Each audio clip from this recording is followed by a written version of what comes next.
Hari Om, bhajagovindam chanting verses 16 to 20. अग्रे वह्निः पृष्ठे भानुः रात्रौ जुगुकसमर्पितजानुः करतलभिक्षस्तरुतलवासः तदपि न मुञ्चत्याशापाशः कुरुते गङ्गासागरगमनं व्रतपरिपालनमथवा दानम् ज्ञानविहीनः सर्वमतेन मुक्तिं न भजति जन्मशतेन सुरमन्दिरतरुमूलनिवासः शय्या भूतलमजिनं वासः सर्वपरिग्रहभोगत्यागः कस्य सुखं न करोति विरागः योगरतो वा भोगरतो वा सङ्गरतो वा सङ्गविहीनः यस्य ब्रह्मणि रमते चित्तं नन्दति नन्दति नन्दत्येव भगवद्गीता किञ्चिदधीता गङ्गाजललवकणिका पीता सकृदपि येन मुरारिसमर्चा क्रियते तस्य यमेन न चर्चा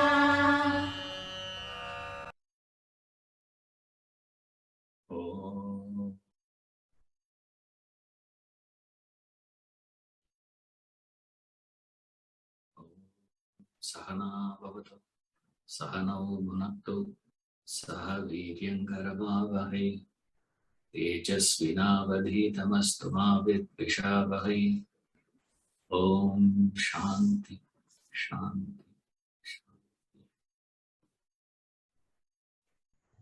There are 4 wrong or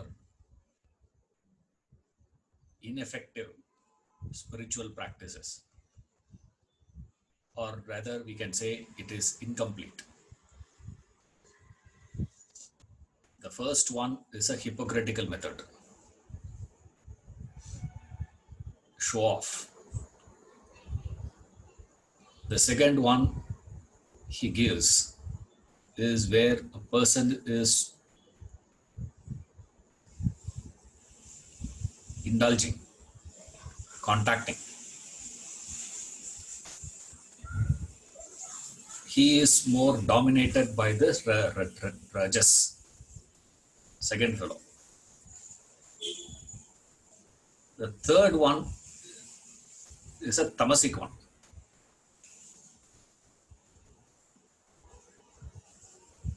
Physically abstaining. It's a tamasic method. The fourth one is a beautiful one. It says, even that sattvic will not help you. That's what we saw. That sattvic method is where you practice various disciplines. Various spiritual disciplines have been given to us to follow them. Now, even if you were to follow those things, realization you will not get. That's what the point is. Now we are discussing the whole thing from the point of realization. Liberation you will not get. Tinna bhajati janma shatena says. How much ever you do, even the sattvic practices, it qualifies you. That's all. The sattvic person is qualified. It's just a qualification. Mind is prepared. It prepares the mind. It matures the mind to receive the knowledge, and through the reception and reflection, the person is able to digest that knowledge, and then he gains this sakshatkaram, what they call as, or realization. So it is not a direct one. The spiritual disciplines, a disciplined life, per se doesn't qualify a person to become spiritual enlightenment. You don't get enlightened because of that. But can you get to enlightenment without it, sir? That is also not possible. It will not give you enlightenment, but at the same time you cannot do that also. Sri Shankara gives a beautiful example in Atma Bodha. It's like you wash the vegetables, you cut the vegetables, wash, you cut, you put all the things in the vessel, and then what you have to do to cook? You got to switch on the gas. The fire has to be switched on for the cooking to happen. Without that fire, cooking will not happen. It will just remain as vegetable, that's all. The rice will remain as rice, maybe soaked at best, that's it. It will not become a cooked rice. Now for cooking, what is essential, sir? This is essential. But at the same time, you can't bring vegetables from the market and put directly in the vessel. That also won't work. You see, you can't say bindi. What you are going to do? Brinjal. You can't take the brinjal and put it straight. It won't. You see, that's not the way you do cooking. You wash them, you chop them, depending on what you are going to cook. You see, potato sabji itself you prepare in different ways, isn't it? Depending on for what you are going to have. Sometimes you just chop it fine. Sometimes you put it for, finger chips, you chop in one way. For sabji, you chop in another way. For another one, you chop in another way. So chips, you chop in another way. Now, each time you do different cutting. But all those things are just preparations. They are not actual cooking. Actual cooking starts only after you lit the gas. After the fire comes in only, cooking has started. Till then, cooking has not started. Similarly, the spiritual practices will prepare the mind. That's about it. That will not give you. That's what he said in 14, from 14 to 17. There are various ways in which incomplete methods. So you can take it as wrong methods or immature methods or incomplete methods of approaching towards enlightenment. Your wrong ways of dealing with your desires and ego, your attachments, all that. Now, from 18, he starts giving the method. And the style of the scriptures always is, they define the state of perfection. From the definition, we have to understand what is the practice. That's how they take. Siddhasya lakshanani, sadhakasya sadhanani. This is the equation. What is the lakshana given for a siddha is the sadhak's effort. That's the sadhana for the effort. So what is done by that siddha effortlessly is what the sadhak works effortfully. Does the same thing with effort. It's effortless for him. It's effortful for him. That's the only difference. So the way they give the method always is like this. They start describing that perfection.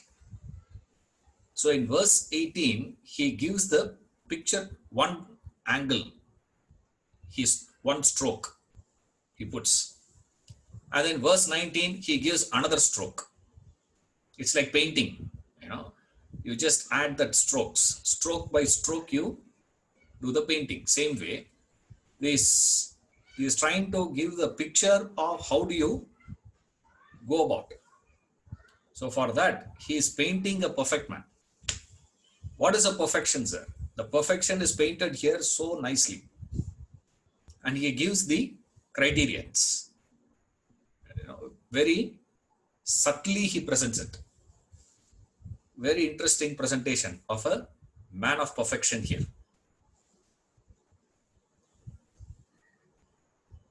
Like you go to the Gita, it is more terse. There he doesn't go through this dramatic things.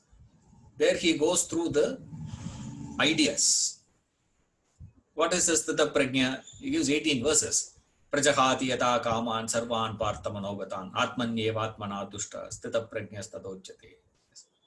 Dukkeshvanudviknamanaha sukeshu vigatisprihaha.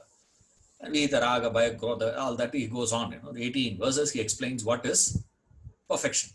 Now when he is explaining that perfection, there is no dramatic presentation. The dramatic presentation comes only in the 70th verse, where Apuryamanam Achala Pratishtam says, Samudramama Pravichanti Santa says. It's like, what is the state of man of perfection, sir? His state is exactly like that ocean. Gallons and gallons of water from the Ganges, from the rivers go and get in. Ocean remains the same. Nothing happens to it. It is not affected at all. See? Same way.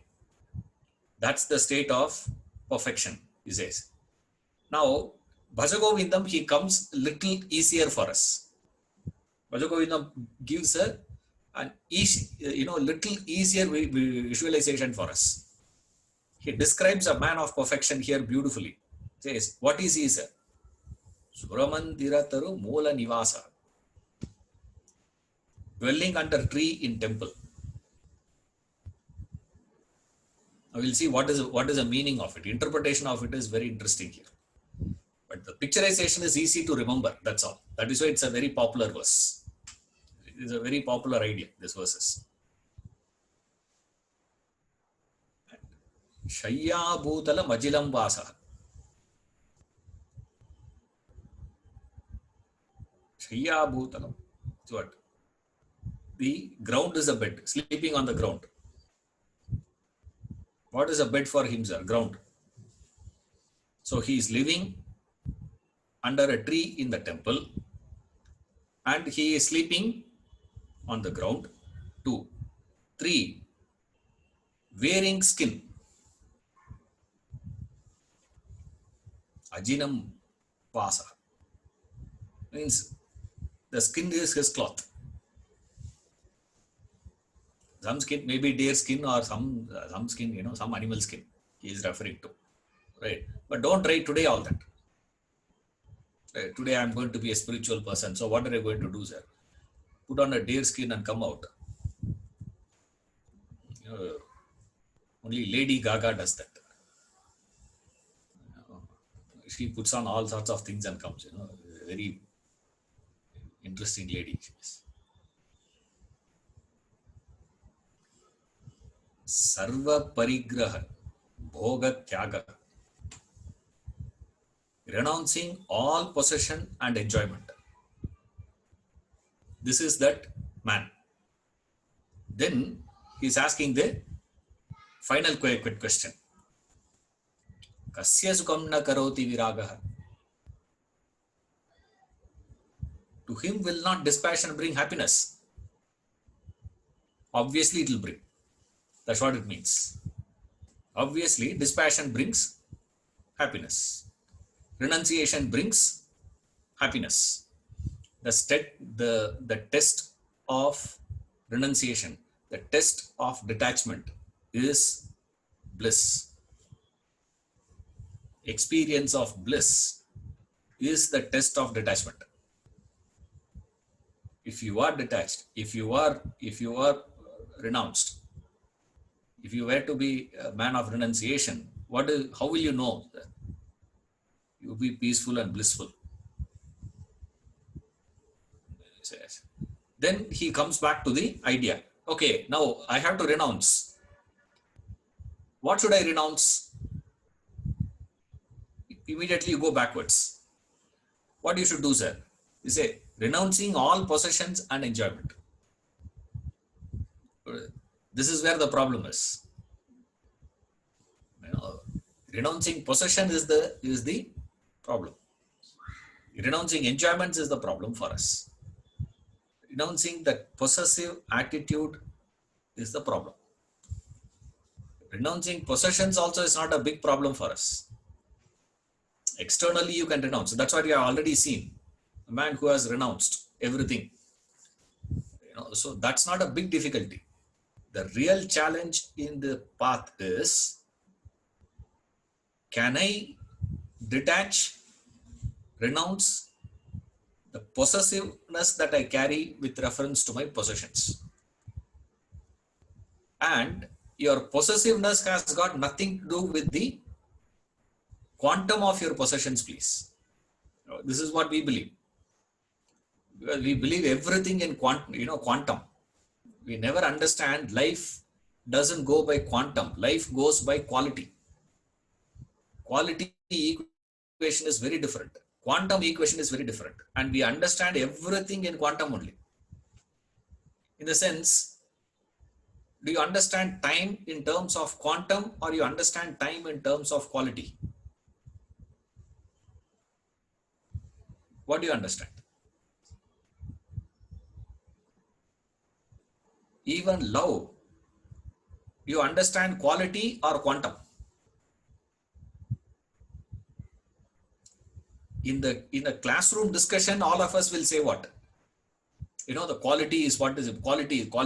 In the classroom, you will say quality. But when you live outside, you shut down the system, you move. After that, everything is quantum only for us. What is the proof, sir? That's what everybody is fighting for, isn't it? You love me means you should love only me. You should not love anyone else. Why? Because we understand quantum only. Why is that? See, if you have 100 rupees, you give me 10 rupees, obviously that means what? How much you will have now, sir? 90 only you can have. Right. Now, if you are going to be giving, you have 100, you are going to be distributing 70 people. Come, let's say, what will happen to you now? You'll say what? 70, if I have to give all 70, I can't give 10 rupees now. Not possible. So what do I do, sir? I give 1 rupee to all 70 fellows. Why? You understand that in terms of quantity. That's all. The same thing we go for affection also. Isn't it? That's why every family where they have siblings, all siblings have that rivalry. It is impossible that, mother is same loving to everyone. Impossible. She is lying. Think carefully. Someone will be favorite for her. I'm not saying it is wrong. Immediately don't take, is it wrong, sir? I'm not saying it is wrong. I'm only saying that's how it will be. You have your own favorite. If you have 4 or 5, those who had about 5, 6 kids would know that. Suppose if you say today, I don't know, sir, that is because of what? Your dementia, amnesia, partially you forget. Like we go alumni association, meeting, you go to college, school, you say what? We really enjoyed school days. We enjoyed college days. Did you? What is the memory loss? That's all. You don't remember exactly those college days. Your memory of your college days is what now? One day here, one day there, one experience there, random. But you are not, enjoying that, in fact. Because you would have seen, every one of us have done that. Every day you go to school, first thing all of us would do is what? Go and check the staff room. Which teacher is missing today? Which teacher is absent today? Chemistry teacher absent. You don't go in front, stand in front of principal's room, start shouting slogans. You say, wow, today what maja? Chemistry teacher is not there. Before you would enjoy that, mathematics teacher walks into the class and says, I am going to take that class. All enjoyment gone now. But today when you go as an alumni association, you say what? You see that chemistry teacher, you see that mathematics teacher, you tell both of them what today. Oh, we were really fantastic times, those days. We wish everyone thinks like that. Every alumni association, you go, they go there, they meet. All of them feel that same thing. It happens to everyone. What is it? Doesn't mean you are enjoying at that time. It only shows what? If you are really enjoying it, why did you come out of it? You should have joined for the next course. You should have joined for the next course. You have completed BCom. Okay, now do BSc.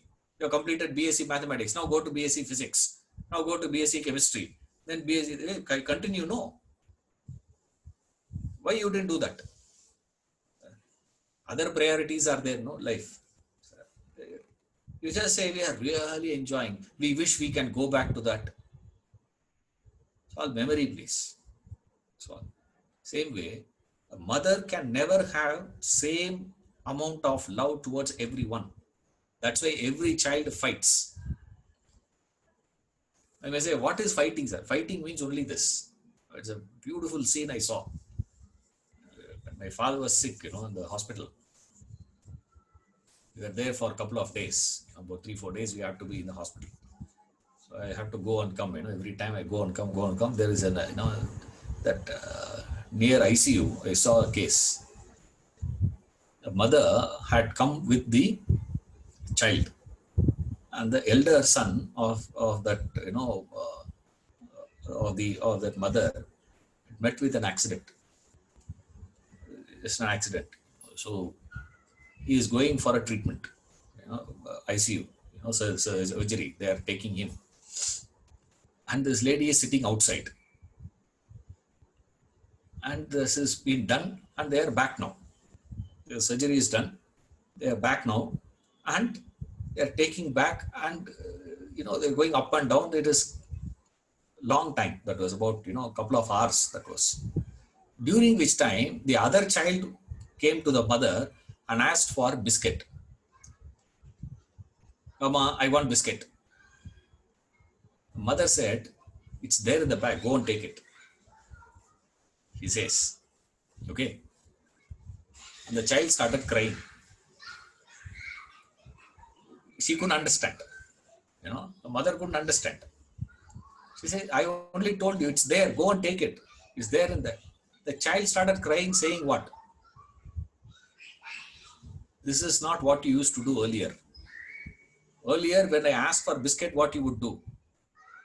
You will take that biscuit packet, open the packet, and take the biscuit and feed me, bite by bite.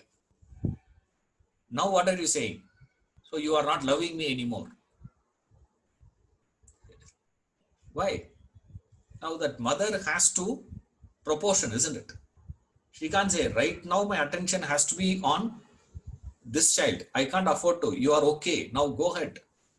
You're fine. This is what every, elder son or elder daughter always has a problem when they get the second child in the house, because they lose attention.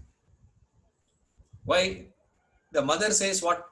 See, you have already become, you have got that X amount of independence. Therefore, you take care of yourself. Now I need to pay more attention to this total dependent being. Now that child starts thinking what? You are giving more there, you are giving me less here. What is that equation, sir? Quantum. Only in quantum you can have this sort of differences. In quality, we can never understand. Similarly, happiness also, you come into picture, it comes into quantum only. Everything we understand only in quantum. We don't understand life from that quality aspect. Qualitative time, you never understand. We keep telling people that, you should spend quality time with your family. You should spend quality time, all that we say. But essentially, What do you understand by quality? I have to spend quality time. What is quality time? We don't understand that, you see. Quantum time, all of us understand, very easy. Quantum is very easy to understand. Quantum is what? I have to spend 1 hour, 7 to 8 is a class. This is quantum. This we can transact with, this we can understand. Suddenly you start talking about quality. You say, now spend quality time with your family. What do you mean? Needs explanation. It needs to be taught. It needs to be told to us. That means what? We don't know it. That's why we are asking that question, isn't it? Sir, what do you mean by quality time? Nobody asks, what do you mean by quantum of time? Have you ever asked anybody what is meant by quantum? No. All of us get confused only with reference to quality. Why? Because we don't know it. Because we have never transacted with it. Now, happiness is a quality. How do you get it, sir? He says, drop that possessiveness. That possessiveness that you are carrying with reference to your possessions. That craving that you are having for enjoyments in life. The whole mission of your life is only what? I should enjoy, enjoy, enjoy. Everything you do in life is for enjoy, enjoy, enjoy, enjoy. Everything that you avoid doing also only for enjoy, enjoy, enjoy. I enjoy that, I do. Enjoy that, you do. So only enjoyment. The tragedy is what? You are never blissful. Now, how do you get that bliss, sir? Drop that craving for that enjoyment. Drop that, he says. Renunciation means your ability to drop, give up that mindness.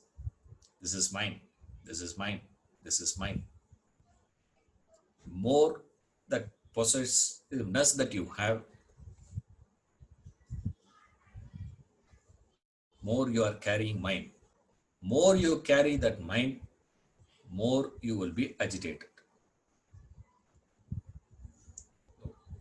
To give up something. So the moment I say, now you have to renounce, that's why he is saying possession and enjoyment. Because possessiveness is causing you agitation. Oh, attachment is causing you agitation. Oh, then what should I do, sir? I should give up that attachment so that I will be happy. So that I will enjoy my life. So that my life will be peaceful, pleasant, joyful. For that enjoyment you drop.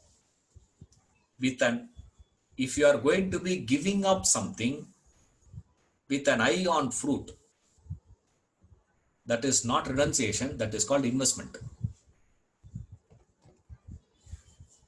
Think carefully. I give up 5 lakhs and give, and that fellow gives me a car. Do you say that I have renounced 5 lakhs? Huh? I give up 25 lakhs and get a share certificate from the company.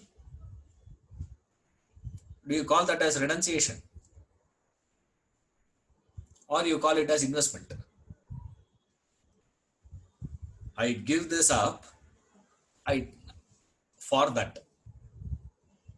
So the very act of giving up is happening for now. What is it that you are right now experiencing? Right now you are in a state of agitation, sorrow, disturbance, samsara. Why these masters, they come and say, why you are like that? Because of your possessiveness. Because of your possessiveness only you are suffering all this. Your attachment only you are suffering. Therefore, what you should do, what you would want. What do you want actually? You want happiness, but you are experiencing sorrow. You want enjoyment, but you are miserable. Therefore, you get confused. Sir, I thought if I possess more pleasure, more joy in life. But unfortunately, more the possessions, more the problem. So, what is the way for me to grow? How can I get what I want in life? How can I get that enjoyment that I am seeking in life? With that attitude, you come here. And when you hear, give up your possessiveness so that you can be happy, immediately your attitude will be what? Okay, for that happiness, I'm going to give it up. There is no. You give up possessiveness, also that anticipation of enjoyment that will accrue out of your renunciation, out of giving up. That is called renunciation. When both this should happen together, giving up possessiveness, a lot of us have done. There are a lot of people who are not possessive about so many things in their life. They are not very possessive. I know a lot of people who are so charitable. They just give. Anybody asks, they'll say give. I had a friend, a fellow came to the house, my house, he bought a new t-shirt and he had come to the house. At that time, another friend of mine had come. This fellow saw this guy's t-shirt and said, hey, looks so nice, the t-shirt. He said, yes. He removed, gave the t-shirt to him and went back to his house without t-shirt. Brand new t-shirt he got. I said, absolutely no possessiveness at all. Just gives. He just give. There is no possessiveness. People. There are people like that. But that is not enough. He says, what you should do, sir, you got to give up that possessiveness. Plus, the promise given by the Shastras is, you give up possessiveness, you will get enjoyment. Thena chaktena bhujita. Will not have bliss. Of course, you will get happiness. You drop it. But don't give it up anticipating that. For that, if you give up, then it is not called as renunciation. It is called transaction, business. I make an investment. I have to have a return on that investment. What is the investment now? Renunciation is the investment. Giving up your possessiveness is that investment. The return is what? You get enjoyment or you go to heaven. Heavenly pleasures of life. This is what? No. Earthly as well as heavenly, both you give up. That is the state. Then comes external things he gives. Another 3. This is the mental state of his. More we'll see in the next verse when we go there.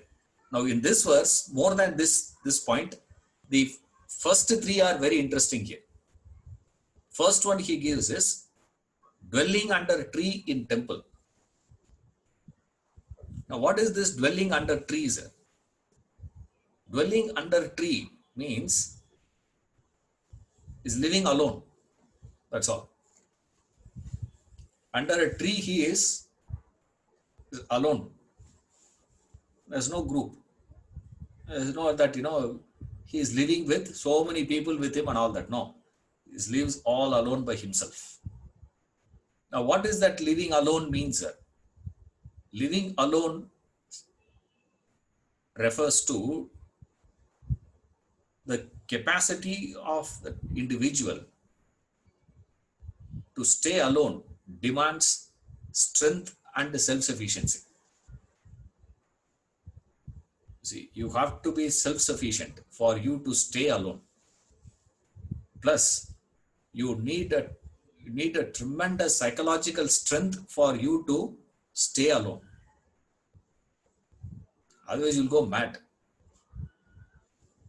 So in the society, when you make mistakes, what the society does, sir?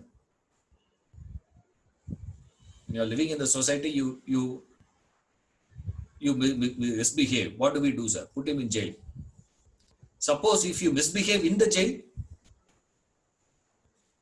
what do they do? Solitary confinement. They put them in that solitary confinement. What does it mean? The maximum pain that you can inflict. That's what we know. William James, he says, the highest punishment you can give to a person is let loose him in the society and no one recognizes with him. That's what we used to do as a punishment.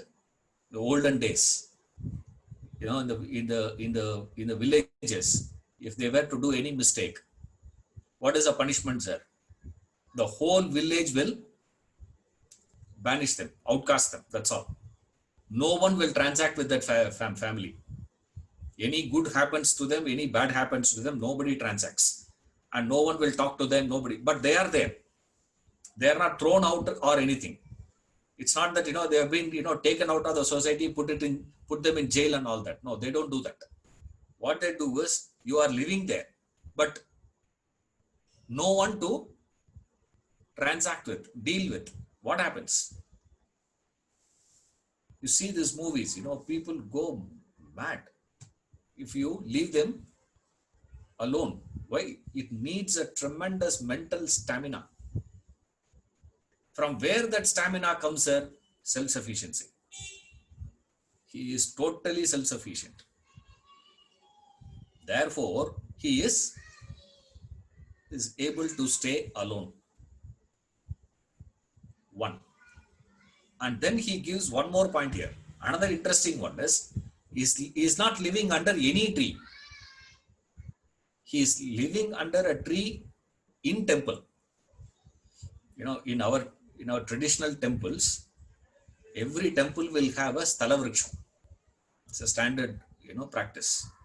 Every temple will have a sthala vriksha. For that temple, that's the vriksha. For that temple, that's the vriksha. That's the tree.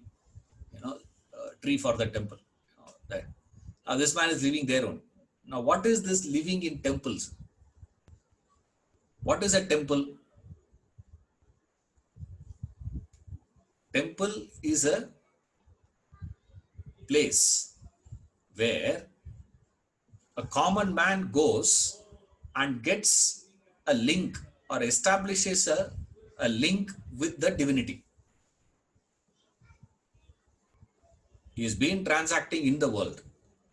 Wherever he moves in the world, he is moving and transacting with the worldly things. Now within that, there are few places they have created to give him an opportunity to remind or to get connected to the divinity, to the higher, to God. That place is known as temple. And that's how the temple construction itself is being, representing so many things, defining so many things, all this. If you go with all that, with that understanding, you would be able to establish a link with the divinity. The center of the temple is the deity in the Sanctum Sanctorum. Now we don't go to the temple to look at the architectural beauty. Right? That's not the idea. Now you go to Brihadishwara temple from here, 1,000-year-old temple, sir. You can stand aghast and look at the beauty of it. But Brihadishwara temple is not for this. Brihadishwara temple is for that Shiva Linga there. That God there is more important. But over a period of time, today what had happened, sir? Today we have started going to those places not for Somnathpur you go, or Hampi, these places you go, we no longer see those places as divinity. Now, temple means a space to connect to the divinity. At home also we have a space called a puja room. Don't say, sir, today, house itself is 600 square feet, where we have puja room in that. See, in the olden days, they'll have a puja room. A separate one room will be there. They'll go there to that. That's the place for them to connect to the divinity inside the house. Similarly, inside that village, inside that city, they have created places for them to connect to the divinity. So when you say this man is dwelling under tree in temple, that means what? Dwelling means you are permanently there. Permanently, where is he? In the temple. Means permanently he is in connect with the divinity. Permanent connection. Not once in a while, connection comes and goes. No, it's not like that. It is total. That's what he says. Prayer is not a part-time, pastime hobby. It's the full-time awareness of truth. It's a fascinating one. There are two statements which was ringing in my ears like for a long period of time. Very inspiring one. This is one of that. Prayer is not a part-time, pastime hobby. It's the full-time awareness of truth. Dwelling under a tree in temple means he is having that constant connect to the divinity. Is able to live there all alone. See, when you live all alone, how can you just spend the whole day?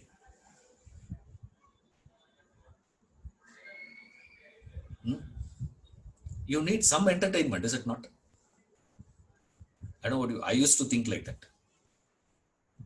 I said, Ramana Maharishi lived in that, Tiruvannamalai for 11 years. Before they came to the ashram, 11 years he stayed all alone by himself. What he must have been doing from morning till night?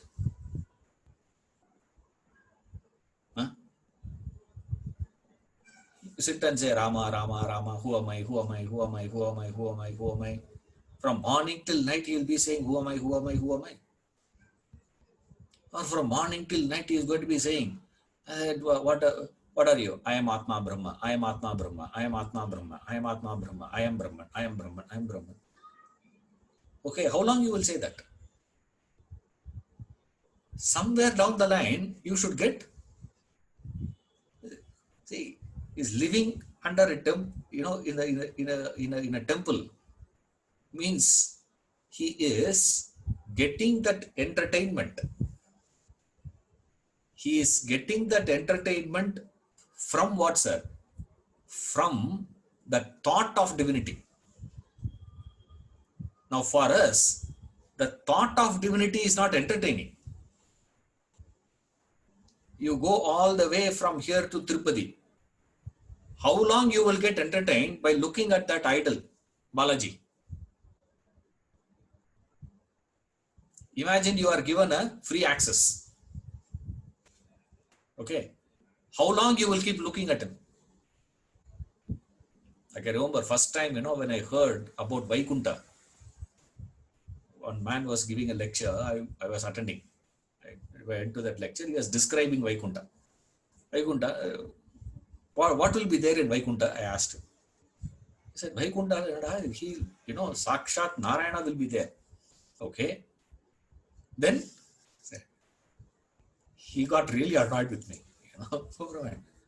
He couldn't understand what I'm asking. I said, okay. Apro, said. And now what are we going to do there? Said. What we'll do there? You go there and keep looking at him, that's all. I said, how long? for eternity. Eternally, what I have to do, sir? You have to keep on looking at that. I said, how can I get it like that? Asked him, there, this Keshav Perumal, which is the temple, where we had that discourse, the thing happened just adjacent to our house. Keshav Perumal temple is, I said, this is the fellow there, okay. Now, Keshav Perumal, I am not able to keep on looking at him from morning till night. How can you go on looking at him and get entertained by that? How can there be an entertainment on that? That's why today you are not able to get that idea. You see, that's what he says. Dwelling under tree in temple means he has constantly investing his thoughts again and again on what, sir? On divinity. That investment, thought by thought, that investment is happening. Now today, how many of us are making a direct thought investment with reference to God?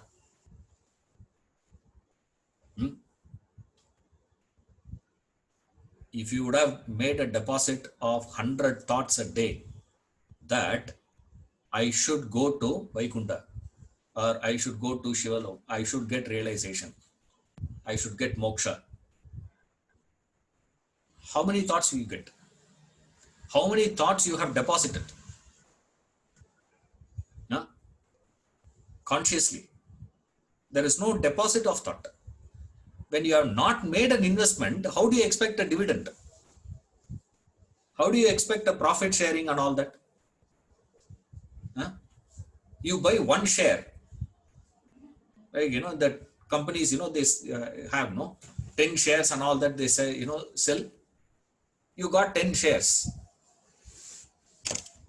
With that 10 shares, what is a dividend you will get? I am also having the Reliance share. Mukesh Ambani also has a Reliance share. When dividend is announced, how much he gets, how much I get. It's a world of difference now. Why, sir? Because he had made that much of investment. Similarly, for spiritual life, what is your investment? How many thoughts you have deposited in the last 2-3 days? Forget about before that. Okay. On directly that I want realization. This is not real, man. This is not it. It is realization. I should get realization.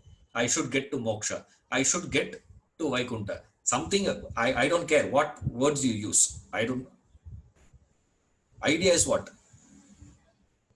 Have you made the deposit? You make one thought deposit and expect what? The return should be of 1 million thought deposits. It doesn't work like that. And that's what he says. What is he doing, sir? Dwelling under tree in temple. Such an innocuous idea. He says, dwelling under temple, in the tree under in a temple. So what? No. It means what, sir? 2 things.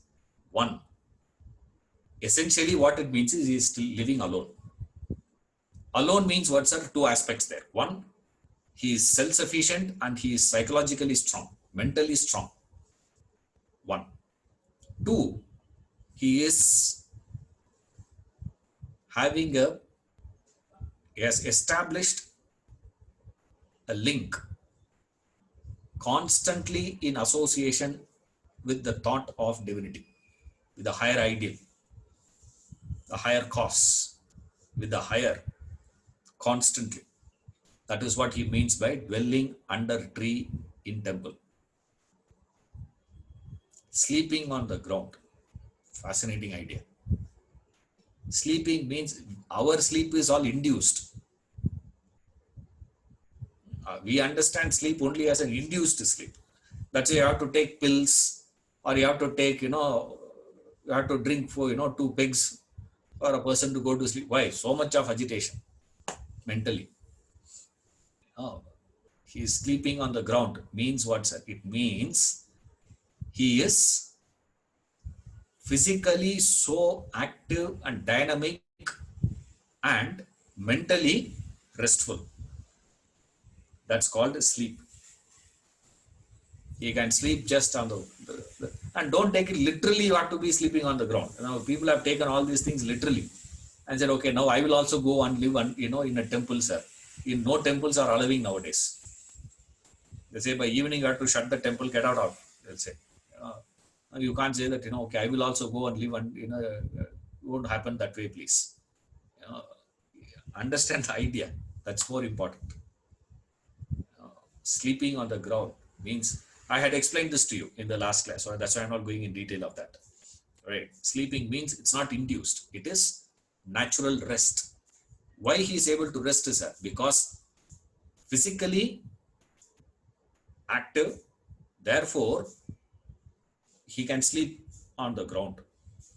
And he is sleeping, not just dreaming. Why? Peaceful. It's a dreamless sleep that he is going through. Why? Because mentally rested, peaceful, no undigested thoughts.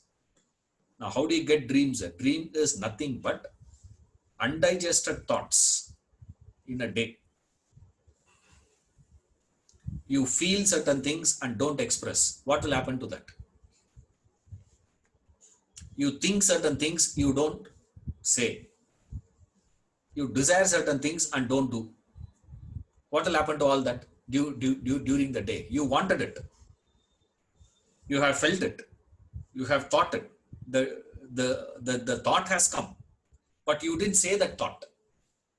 You got that thought. I feel like, give one tight slap.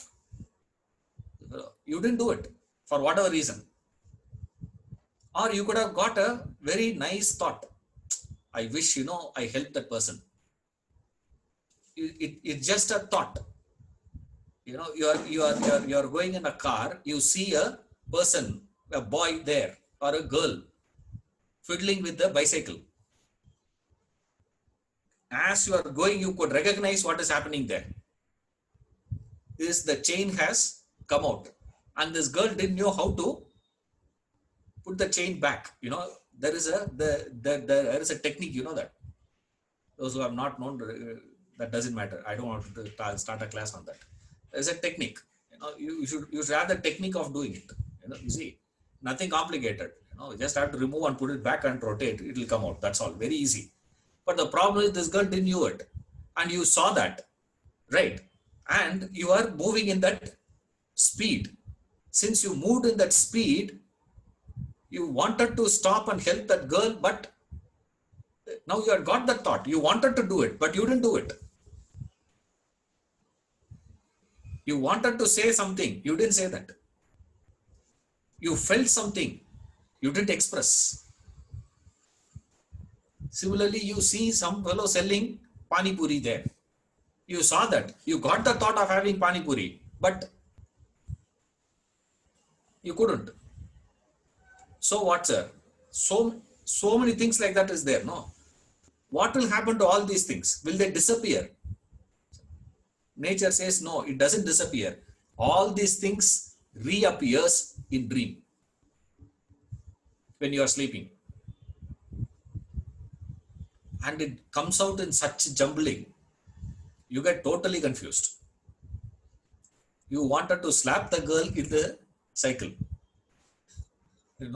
As it is, this child is, you will go and give one tight slap there. And then you will start eating the car.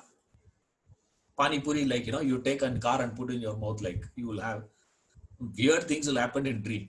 You see, logically won't happen. Sleeping is not that. Sleeping means no dreams. You're resting. He could rest on the ground. Why, sir? Dynamic fellow.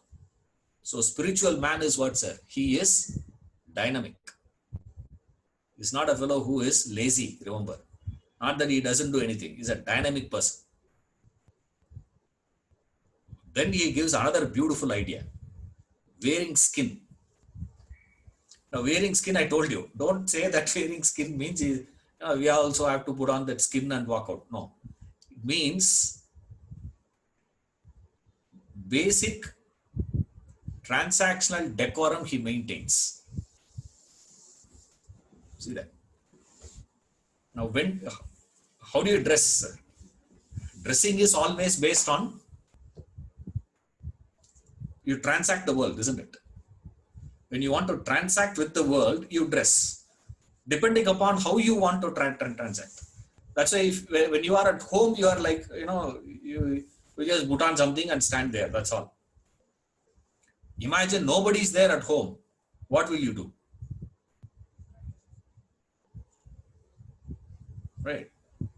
And there are 2-3 people there at home. You have some way. Now suddenly a guest comes. What do you do? Now you go to a wedding. How do you go, sir? The moment you transact the world, you put on something. Wearing skin. It just maintains that basic thing, minimum. Yes, lives with the minimum activities he is doing, functional things to transact with the society. That's all. He maintains that minimum requirements to function in the society. And when we say minimum, you can't say immediately minimum means what, sir? Everybody should have only this. That depends on a person. That doesn't mean you go to the other extreme. Designer clothes only I wear. You see that? Another extreme. You see, the moment we say, minimum is depending upon that person, isn't it? There is no standard rule we can have for everybody. Minimum is the same. No. Depends on the position of that person. Depending upon what he is doing, what is his status, what he is transacting with, based on that we take it as minimum. Now, you can't say for a wedding party, I will go in my pajamas. The ladies, can't say that I will come in nightie for a wedding party. No, you cannot come. It won't look nice. Then what's that? That doesn't mean you have to go with the, sari of, 2.5 lakhs. Sari you wear and go to your servant's wedding. When you go to your servant's wedding, how do you go? You just put on some decent clothes and go. That's all. You don't need to. But whereas when you are being invited for a party where you are going to be given a reward, an award is going to be given. Now you got to go and receive that. When you go there, how do you dress? That's different. Now, depending upon the transaction. So, for him to transact with the world, to live, to function in the society, he maintains minimum activities. Minimum, possessions he keeps with him. That's all. So wearing skin is what, sir? Wearing skin is not, don't take. As it is, you are having one. What? The body itself is the thing that you are wearing. Isn't it? That's what Krishna says in the Gita. Like the worn out garments, you throw, no. Same way, the Jiva, what he does? He is wearing this garment called the body. When this is not useful for him, what he does? He just discards that and walks out. That's called death, he says. As it is, you are having one. On top of that, you have to put one more. In fact, Vedanta says there are 5 layers of things that you have put on already. What we call as Pancha Kosha. Every Kosha means a layer. They are already having layers. On top of that, you have to put one more layers means what? That is why we remove shirt. When we go and meet, when you go to a temple or you go and meet a Mahatma, what we do is we remove the shirt.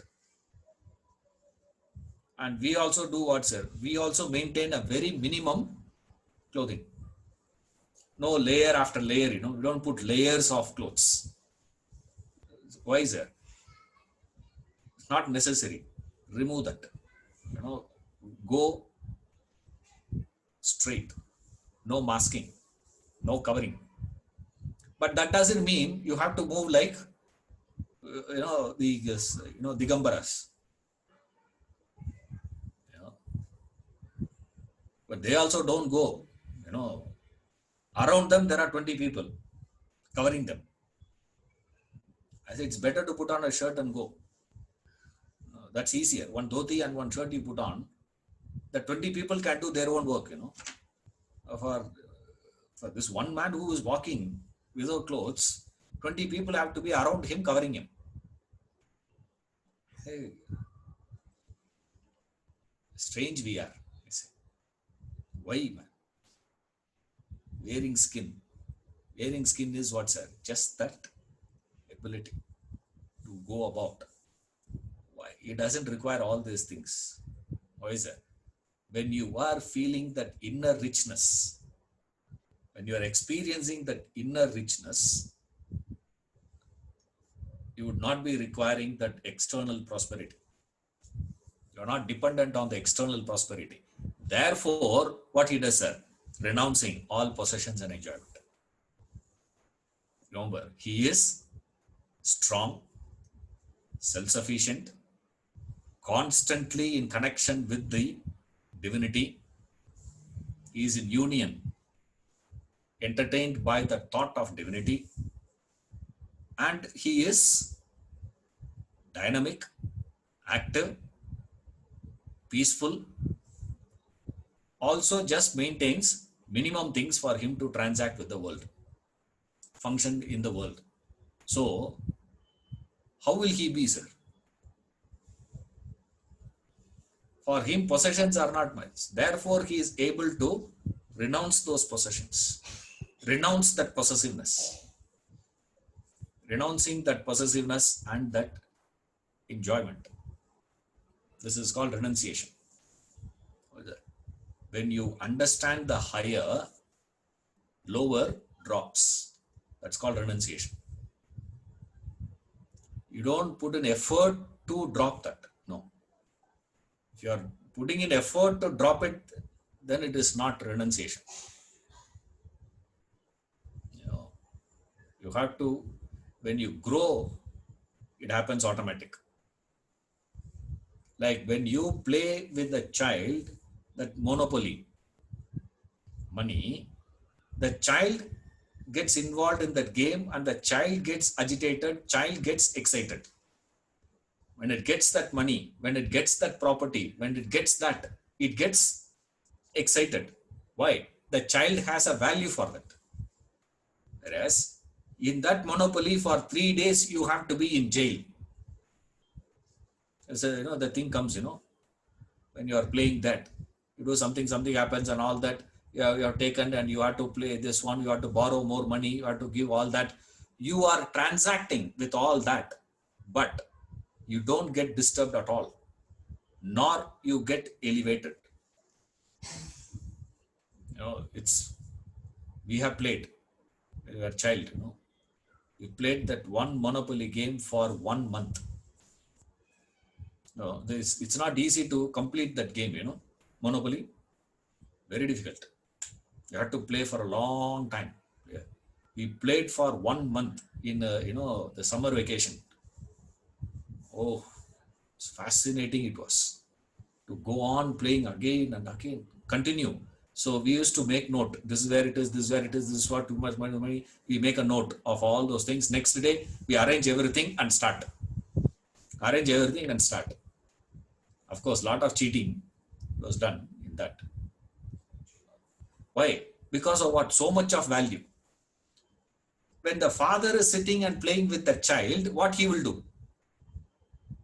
He will also play. He will also do all those things. He will also transact. He will also lend money. He will also borrow. He will buy. He will sell. He will rent. So many things he will do. All that he will do. But nothing happens to him internally. That is called renunciation. How that has happened, sir? Out of your growth. You grow. When you grow, the lower drops. Automatic, that is. You don't put an effort to drop. And in dropping, there is no difference at all. That's what this master taught, Alexander. It's just a story, but beautiful one. Ram Tirtha says, it seems Alexander came to India,